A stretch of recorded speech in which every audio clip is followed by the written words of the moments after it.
Our big point says, I will follow Jesus. Have you ever seen a sled dog race? So in snowy places like Alaska, teams of dogs will race over long stretches to see which team comes out on top. The most famous sled dog race is called the Iditarod.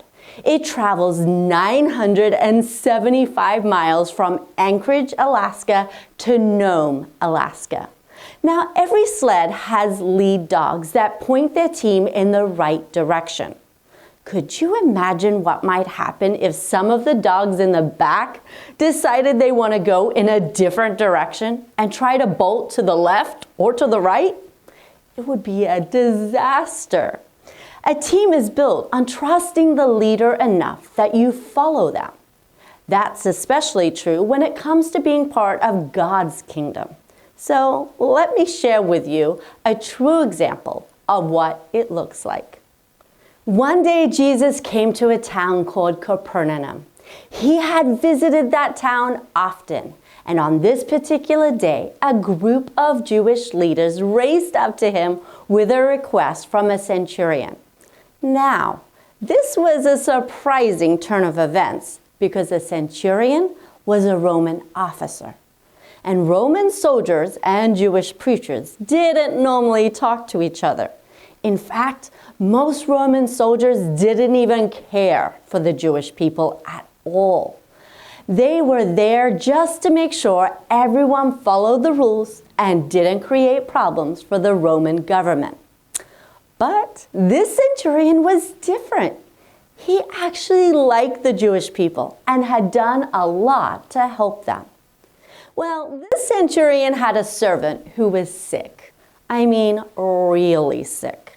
The Bible says he was paralyzed.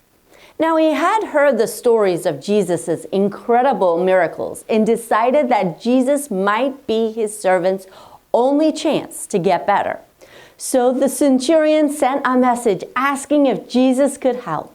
Jesus was happy to do it. He took off to visit the centurion's home.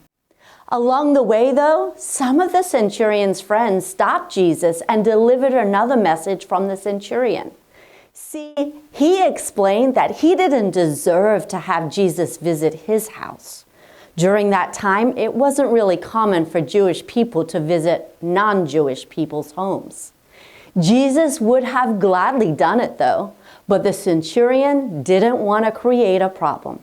Instead, he told Jesus that he understood how authority worked. As an officer in the army, he was over at least 80 soldiers. He could tell them what to do and they would go and do it because the centurion was the leader. The centurion believed that Jesus had the same kind of authority. He asked Jesus just to speak a word from where Jesus was standing, and the centurion believed that his servant would be healed. Wow! And the Bible says that Jesus was amazed at the centurion's response. Jesus said he hadn't found faith like that anywhere else in Israel.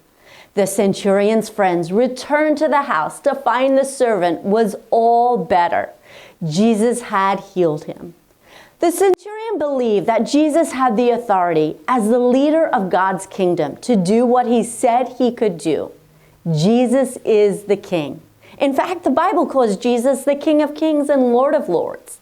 That means that Jesus is the ultimate leader and he has the authority to lead us. So if you want to be part of God's awesome kingdom, then you have to choose to follow Jesus as the King. Faith is more than just believing and trusting in Jesus. Faith is believing that Jesus is the leader and that as the leader, he has the power to do what he says he'll do. Following Jesus and making him the leader of your life is the most important decision you'll ever make.